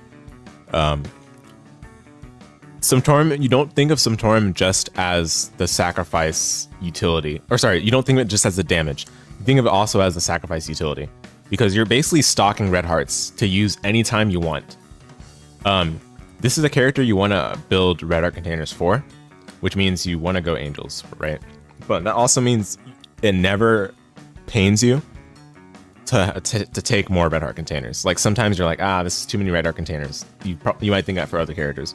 For Tainted Eve, no number of red heart containers is too many. You just keep taking them, and then you keep using Sumptorium because it's really good. And by the way, like, can we just talk about the fact that when you press the Sumptorium pocket slot active, it brings in all the clots back into your health bar, right? The fact that that deals damage too is pretty funny. I've used that plenty of times in my Tainted Eve play to just help with clearing enemies in tight spaces, and also it just helps protect your clots and therefore your health even more. And you can just keep doing it. You don't even have to do it to refill your health. You can just keep doing it over and over whenever the Sumptorium pocket slot active is not on cooldown. You can do that to keep your DPS up as well. You don't really need to do that as the run goes on, but that's not because it's bad. That's because Tainted Eve is insane. And then those are notable too, right? But the other thing with Tainted Eve is that when you're at half a heart or less, I think that's what it is. You basically get you effectively get a mom's knife. It's not as it doesn't have as much range as mom's knife itself, but the damage is just about comparable. It's crazy. So if you're really in that awful of a situation where you have exactly half a red heart or one red heart, I don't remember how the condition works for it, but if you're in that position, you just get even stronger. But you shouldn't necessarily get in that position voluntarily, unless like for me, I use that for greedier clear, but you don't really need to do that. But if you're in that position, that's available too. This character's just insane, and apparently they had to nerf her a bunch of times. And she's still, I think she's still the best character. Yeah, and she can take all kinds of heart containers. She can go into the boss challenge rooms for free, by the way, just cause you just drain your red hearts. You can use her inherent ability with Sumptorium to drain any type of heart, not just red hearts, by the way. But red hearts are prioritized, I believe. I think, at least I think so. Maybe it's actually not true. It might just be any kind of heart. But you get into boss challenge room for free. You basically drain all your hearts by holding the fire button. You go inside the boss challenge room, you press the Sumptorium active, and then you get your health back, and you can still do the boss challenge room. It's just bruh. Why? Okay. Tainted Samson.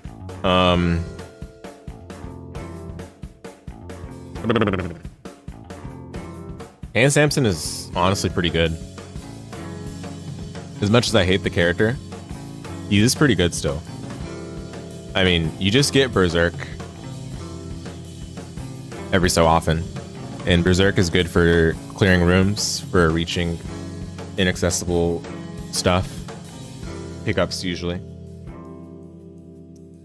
But he's a really baby basic character. Oops, not there. I think he's strong.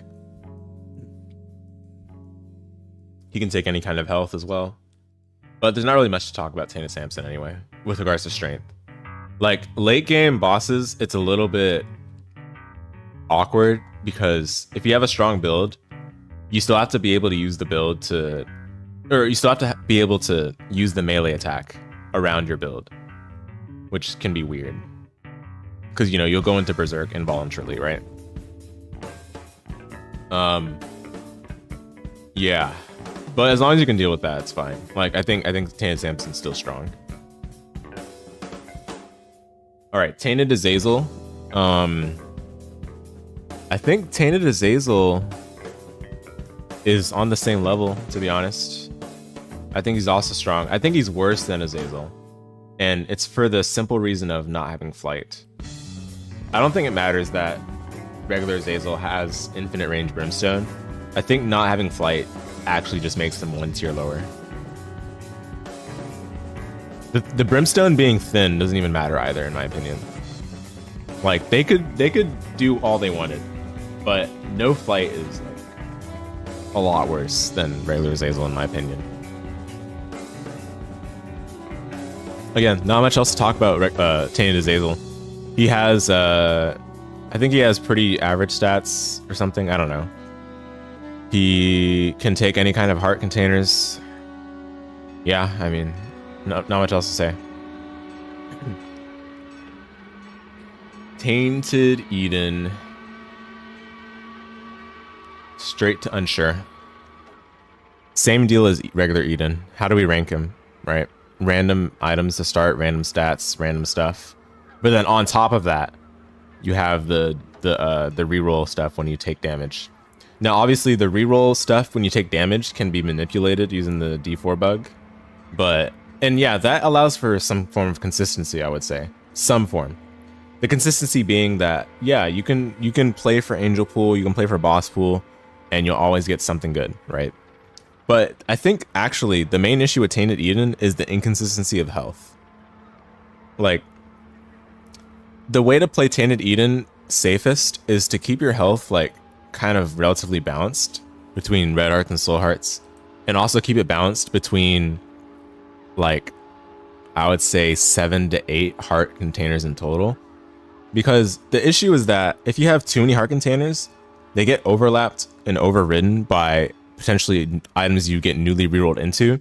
And then when you lose those items, you lose the health associated with the items that you rerolled into, which means your health will actually go down a lot worse than the damage you took at the time. And that's a big problem, actually. That's a really big problem. The other thing, too, is that your health, the way health works... Oh, you found the reroll on hit to be a major problem most of the time? Yeah. I think it's mostly the health and not even like the items. Because, again, you can manipulate the items you get using the D4 bug, right? So you'll almost always get like angel items. You can play for boss items. You can play for devil items. You can play for planetarium items. Planetarium items are all good. None of them are detrimental. Well, it can be argued that Mars is a bit of an awkward one to deal with, but I think Mars for Tainted Eden is fine. It's not like for Tainted Lost or anything. But I think the health is the big issue for sure. The inconsistency for health is a big problem. And on top of that, I was going to say something else. So the thing with Tainted Eden is that you don't just reroll your health and items, but you also reroll whatever trinket and card you're holding. So you would think like, oh yeah, my card, my tarot card, or my pill, or my rune, or my trinket is my consistency, right? But those also get rerolled when you get hit, and there's no way to manipulate those. The only way to manipulate it is by, if you have a good card or if you have a good trinket, the best way to keep it is to drop it, which is truly a shame. The other thing too is that Tainted Eden, if you get... So I was going to talk about the health, right? Basically, if you start with an item, as far as I understand, I'm still not 100% sure, but if you start with an item and that item gives health, it'll become part of what's called your inherent health pool, which also includes your actual starting health. So let's say for Tainted Eden, you had like a 1 heart start, like 1 red heart in total.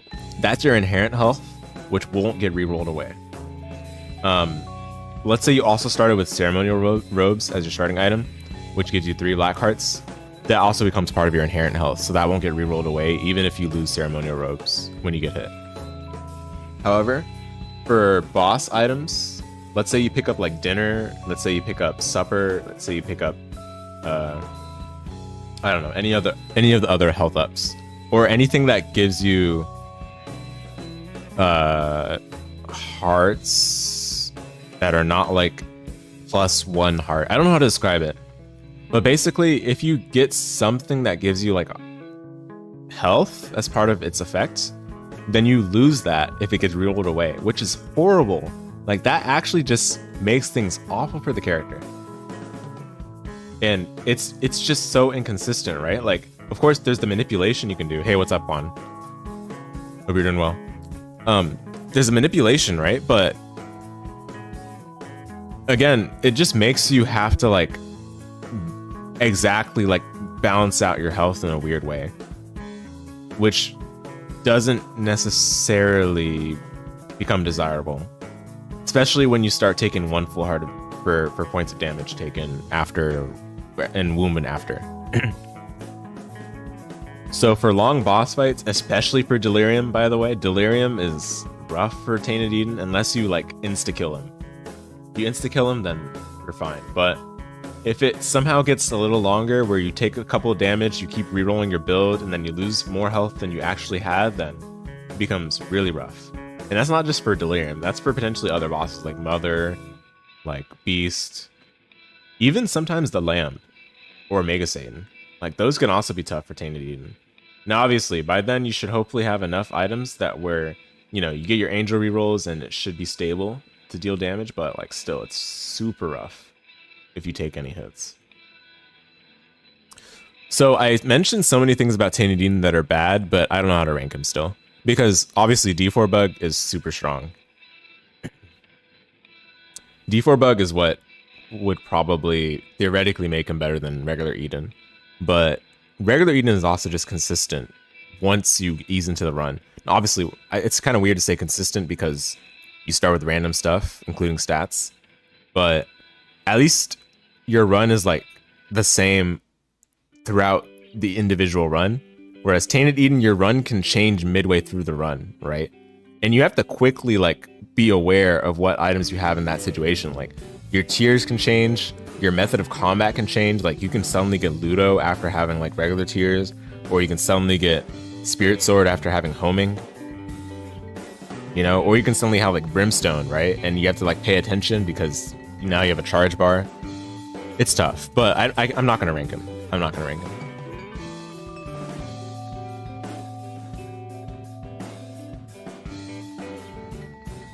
The Lost, Tainted Lost to be exact. Tainted Lost is a character with a severe weakness. Again, he cannot take health. He doesn't have health. And for that matter, you don't have any form of permanent protection. Aside from maybe his birthright, which gives you an extra life. And that's not even permanent. That's just one extra life. And that's it.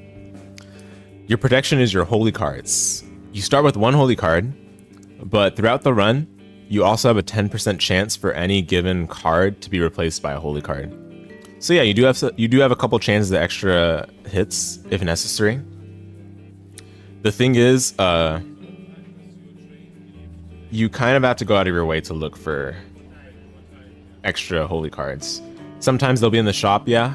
Sometimes they'll be under skull rocks and depths or mausoleum, yeah. But they're not guaranteed, and you need to really be creative to find those safety measures. Otherwise, your lack of health is a significant disparity. I don't care that he rerolls bad items or rerolls items that don't have any benefit to him, because he also rerolls items that have benefit to him.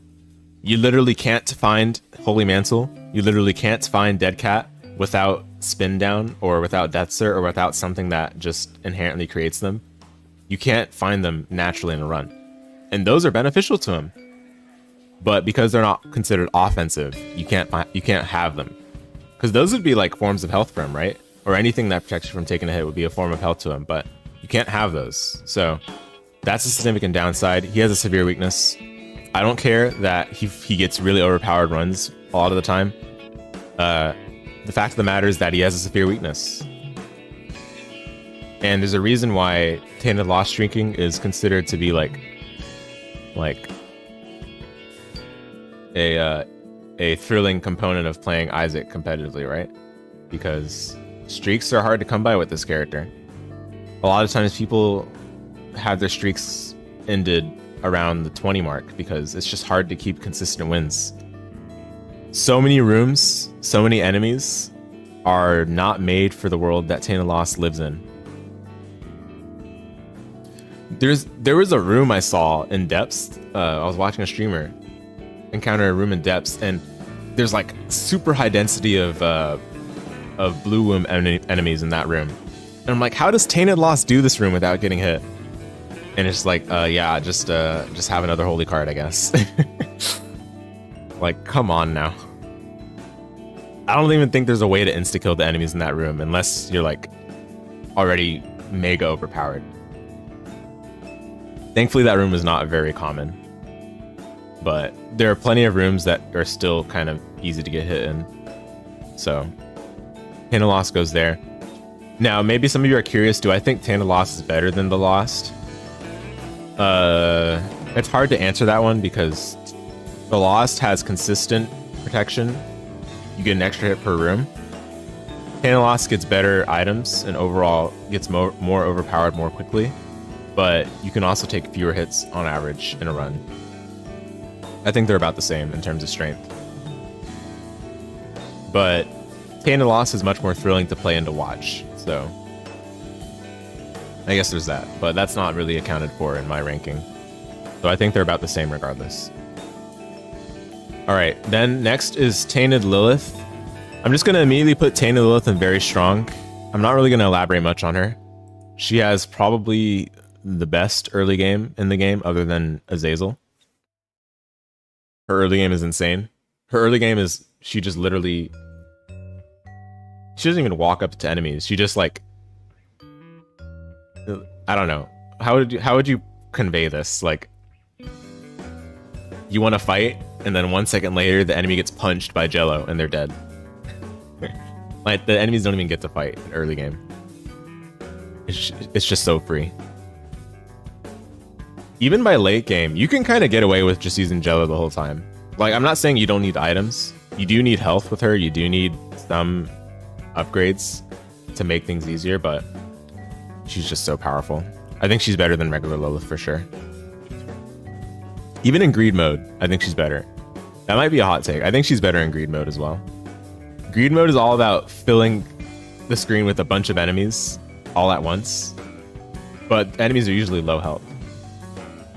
So the thing that Tainted Lilith will have a harder time with is if there's like a bunch of bosses in the room, right? But in terms of like the number of, in terms of having a bunch of low health enemies, I think Tainted Lilith is smooth sailing, which would make her better in that aspect than regular Lilith. So, yeah. All right, then Tainted Keeper. I personally think Tainted Keeper is stronger than regular Keeper, because I do think the average run with Tainted Keeper is strong enough to compensate for the fact that you can only take one hit, and then the next hit is death.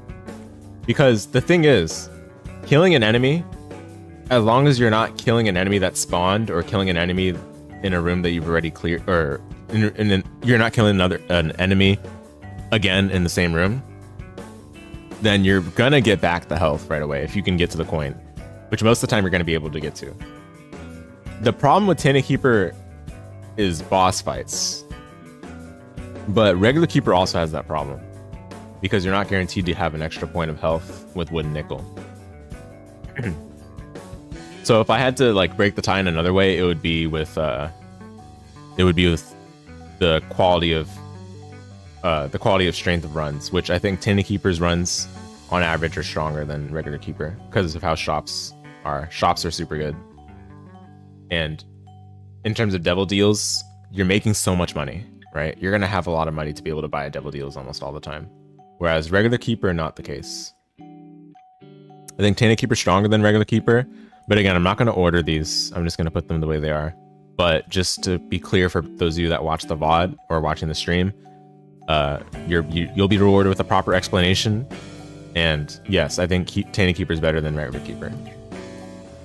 But boss fights are a big problem, especially long ones, because you really do need to make sure that you have the ability to kill quickly, or you have to hope that the boss spawns enemies for you to kill, which you can't even get coin drops all the time in that case, because again, coins only drop so often in the same room before the chance to drop a coin drops. The percentage chance goes down the more enemies you kill in that room that didn't exist already in that room, I guess. So if you are in a long boss fight and you get hit late into it where the enemies have already been killed and the coins have already spawned and then disappeared, then you might not actually get the coin when you really need it, unless you have the trinket called Swallowed Penny, which just says win the game for Tainted Keeper anyway. So, but we're not going to account for that. Like, come on now. So yeah, anyway. Tainted Apollyon. Tainted Apollyon is Apollyon, but with Abyss. I think Tainted Apollyon actually has slightly less tiers, though. I forgot to mention that in the previous tier list, but I think Tainted Apollyon's tier rate is slightly lower. It doesn't even matter, though. You have Abyss. Abyss gives you Locust, which are part of your DPS, which means the low tier rate is not going to matter that much. You just got to make sure to be accurate with your shots, which that's not even a big deal. The Locusts do a lot of damage. My issue with Tainted Apollyon, and this is not related to where I'll rank him, but my issue with him is that they don't really give that many special Locusts. In the situations where you'd want to get a special Locust, you'd actually prefer to just get the item itself. Because the special Locust exists for stuff like Cricket's Head or Ipecac or other stuff that you just rather get the actual item for. Like, why would I get the Locust for that when I can just get the item itself and it does way better for my run's quality overall? So, there's that to be said. I think the other thing about Tainted Apollyon that makes him very strong is that Abyss is the pocket active rather than the active item. That's a big deal right there. And obviously Abyss is 4 charge. I personally don't think Abyss is necessarily better than Void. I know some people do think that. I don't think that's necessarily true. But I will say for Tainted Apollyon specifically, having Abyss as a pocket active is better for Tainted Apollyon than having Void as the active slot item.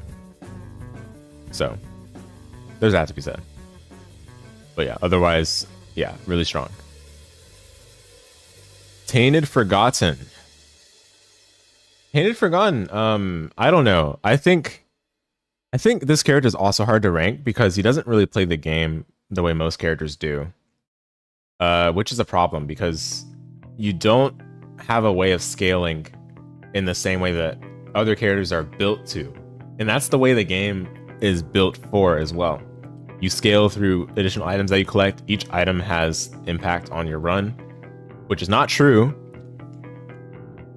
for a Tainted Forgotten, because a lot of items don't have impact unless it exactly increases your damage or maybe your tier rate and then maybe your range to an extent. But then melee attacks have a big problem in this game where increasing range displaces the hitbox of the melee attack, which means you'll have eventually a dead zone for your melee attack where it can't hit like in front of where your character is with respect to your melee attack. Like there'll be like a little bit of disjoint. Disjoint is not amazing to have, but it can help sometimes, but not overall. I don't think it's a good thing. Like range up is good only to an extent for melee attacks, in my opinion. And then on top of that, Tainted Forgotten is also a soul heart character. So you can't take red hearts. I'm not a big fan of it. That being said, I do think Tainted Forgotten's better than the characters in OK, because the room clear is really easy. It's really good. The room clear is really good. But there's a lot of weaknesses. It just feels weird to do this though, because I think regular Forgotten is better than Tainted Forgotten. I might do this, but I don't know. I still think Tainted Forgotten's still strong. I think he's strong enough to be put in balanced.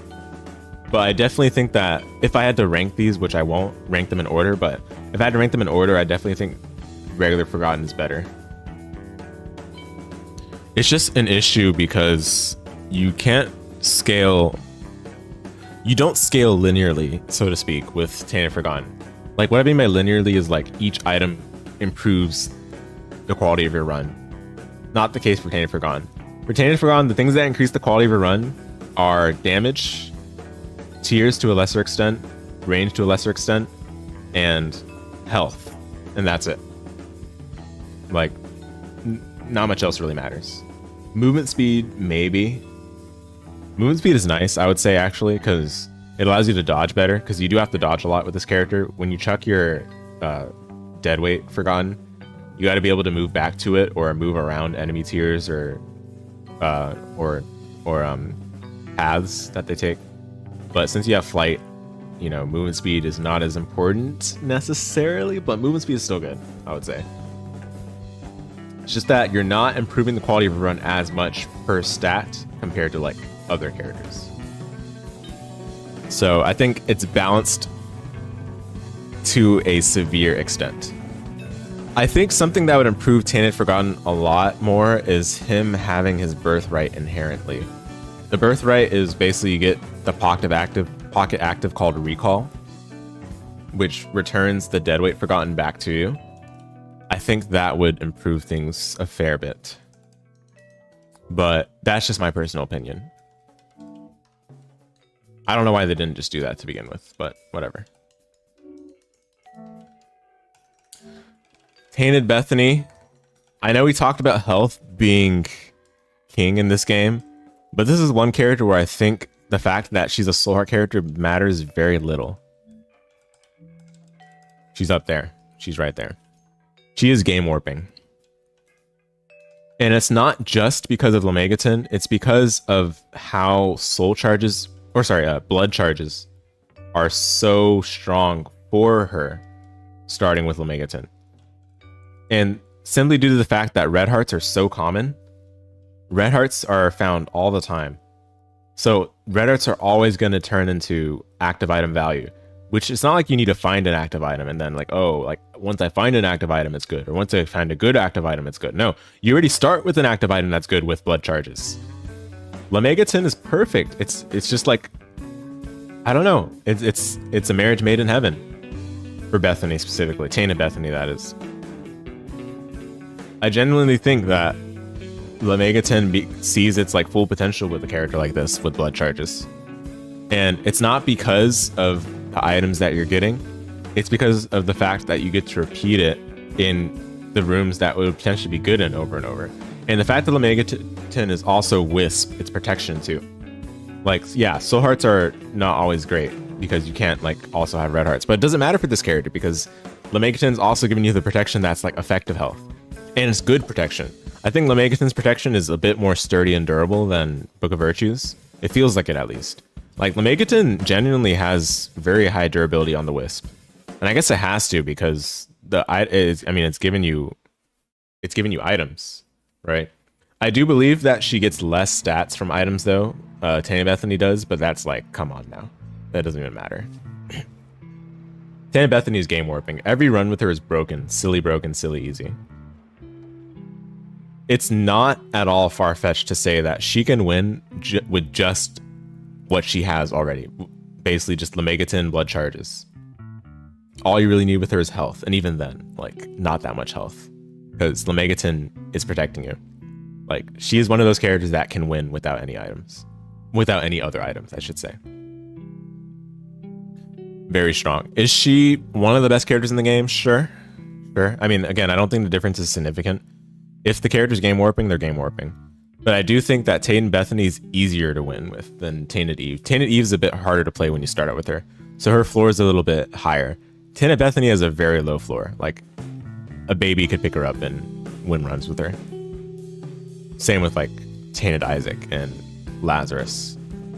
Isaac, maybe you need to learn a little bit about the game for him to be good, but all these characters are game warping in the same sense anyway. In their own way, but like the idea remains the same.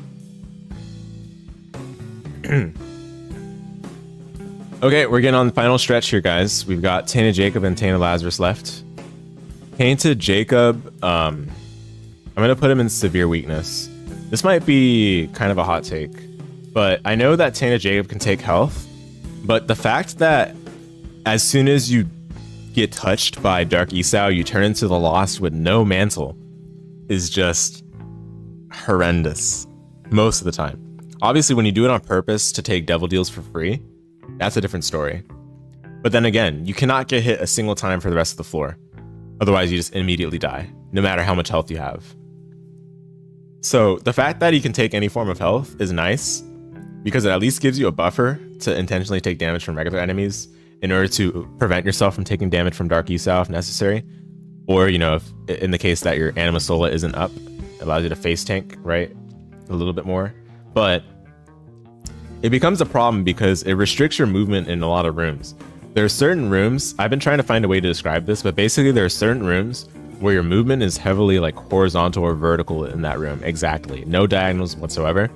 And Dark Esau always chases you in like a straight line, so to speak.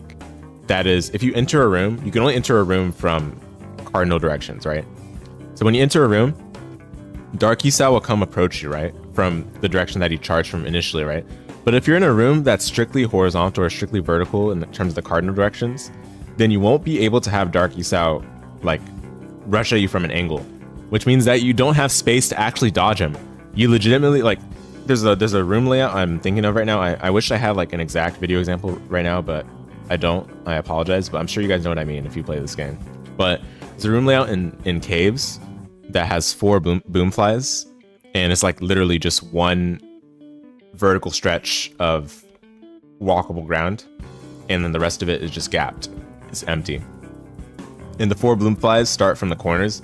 They come at you towards the center, and then they bounce off each other and scatter again, right? And the way to dodge them is to stand in the center, right? The issue is that as you walk into the room, you have only that space in the center that's vertical to walk along, and Dark Esau is right behind you. You have to basically immediately pop Anima Sola, and then, like, to restrict Dark Esau, of course, and then kill those boom flies as soon as possible, right? Before Anima Sola stops restraining Dark Esau. Otherwise, you are guaranteed to either take damage in that room or turn into the Lost without Mantle, which is awful. So that room becomes like a DPS check, along with other rooms that are similarly restrictive in the movement that you can do. And then in general, long boss fights become a bit trickier because you need to have enough health, again, to face tank in the case that you need to avoid Dark Esau, right?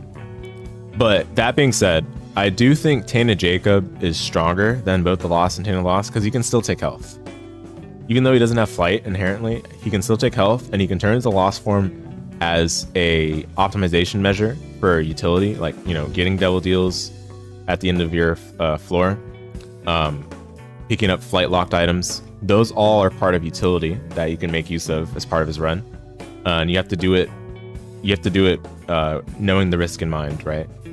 But again, the fact that you're bound to get hit by Dark Esau means that he has a very severe weakness when you play him. And yes, he can be used for combat. Dark Esau can. That's the great part about this character. He can be used for combat. It's not just like a downside that you're just running away from. He can be used for combat. You can use Anima Sola to restrain him, and then use it again to fling him in that direction that you're in. He does a lot of damage. He ignores boss armor, which is insane. Makes early game boss clears really good. The fact that it also deals contact damage is great because it allows you to like kind of lead them along a path to burn enemies up, and that helps with room clears, of course. But again, it's just such a severe weakness that you turn immediately into the Lost when you get hit by him. And that's the Lost with no Mantle. If it's with Mantle, that's a different story. If it's with Mantle, I think he's probably here. A Lost with Mantle, I think maybe here or maybe here. Okay or balanced. Probably balanced. Because at least you get a Mantle for every room. That's manageable. It's not all the time. It's not like these two where you have it literally all the time. It's only if you get hit by Dark Esau, which if you get hit by Dark Esau, you're still in this, you still got a chance. But the way he is right now, I think that's a severe weakness. Okay. Last character. Tainted Lazarus. Tainted Lazarus is basically 2 characters. And you switch characters every time you clear a room, or when you use the flip active item that's in your pocket slot. Flip is very strong. Flip is basically 2 items whenever you see a pedestal. However, in the case of this character, it's 2 items for 2 separate 2 items, 1 for separate characters, right? And you have to manage both of them. You have to balance both of them, make sure they have enough HP each of them, make sure they have enough room clear and damage each of them, because you don't know which one you're going to actually use for which boss unless you use flip in the boss fight, which is probably not a good idea unless it's a final boss, because at that point, you know, you're just trying to get the final kill on that boss anyway, right? And when you use flip in that manner, then flip becomes like an extra health pool effectively. But for that to be true, your other character needs to be strong enough to handle that, right? So since you're managing 2 characters, I think he's about here. If not for that fact, I think he would probably be here or here. because I do think Flip is very strong. But you have to balance between two characters, and unfortunately that kind of halves his effective strength at a certain point in the run. At least with respect to bosses. With respect to room clears, it might not matter as much because you'll still be fine overall. But again, if you're using Flip for room clears to like switch to your stronger character, then that's just making him inherently nerfed.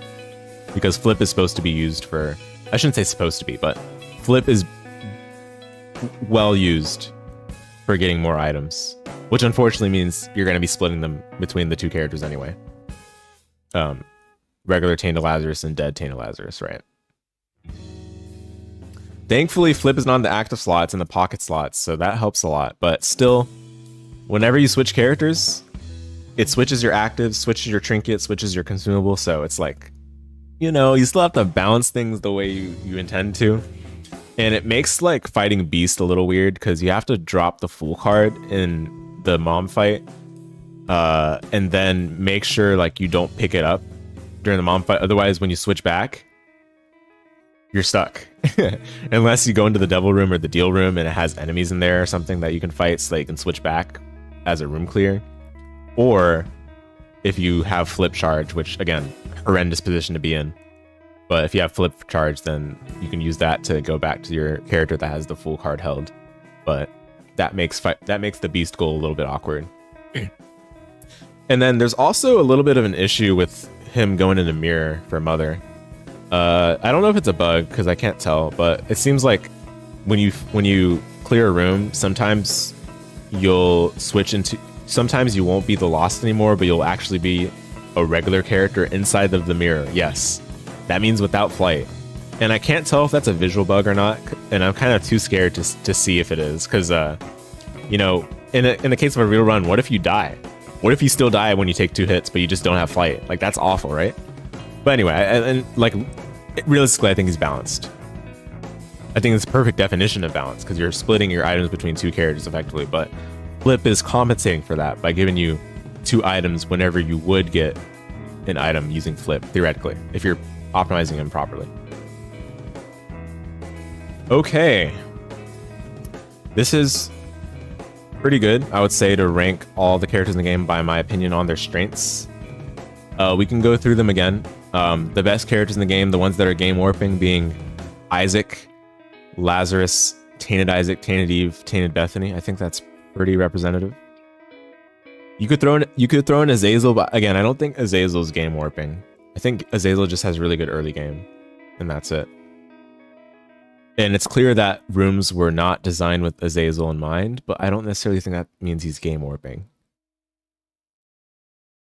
In any case, I do think he's very strong, hence his placement there.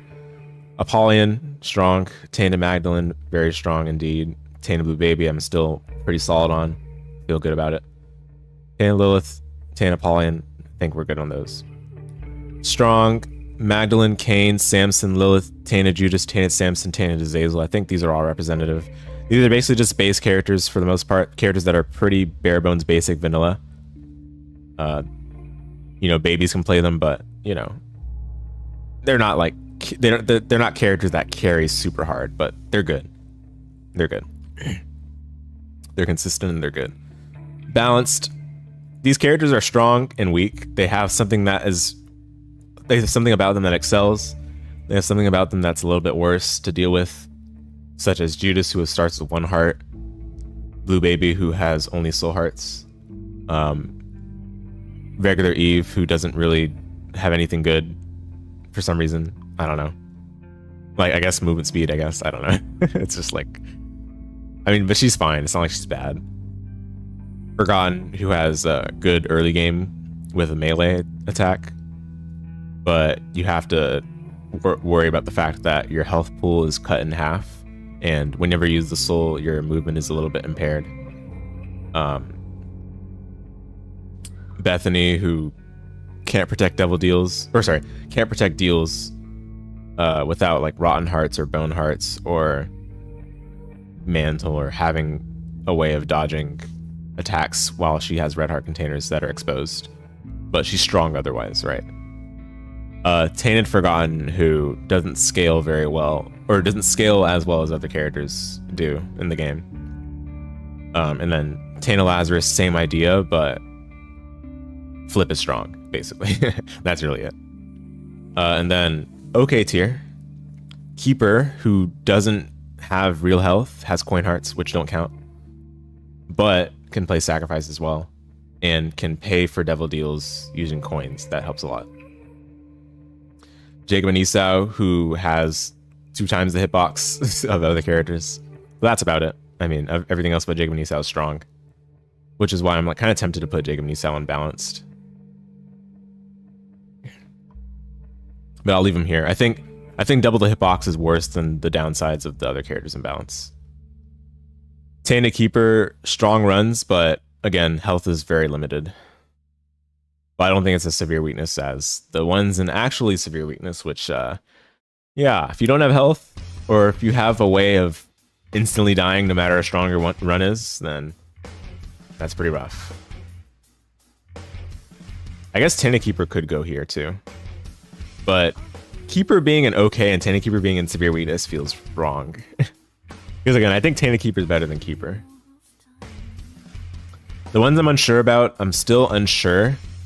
Perhaps I could, I mean, honestly, I could see an argument for Tainted Cain being in very strong, but again, I need to just play him more and get a better grasp on a good strategy for him to be confident in this placement. But I could envision a placement for him such as this, Tainted Cain, and it wouldn't be unreasonable. And then the 2 Edens, there's no way I'm ranking those ever. There's just no way I'm gonna rank them. It doesn't make any sense. They would go in like a random tier. I'm sure we could kind of measure them empirically, just using raw data, but ain't no way. I'm not doing that. Okay. Guys, we've completed our second tier list of the day. Whew, take a deep breath. We got through, I think, how much is that? A quarter of the tier list I'm going to do? Not even a quarter, probably like less than that. I've got so many tier lists we're going to do. And indeed, that concludes my ranking of the strength of characters in the Binding of Isaac Repentance. But fret not, more tier lists are in store, so stay tuned for the next published uploads, which will be tier lists for my assessment of the Devil Deal item pool and for the Ancient Room item pool. Feel free to let me know what you thought of the tier list in the comments. Otherwise, thanks for watching and I'll see you in the next videos.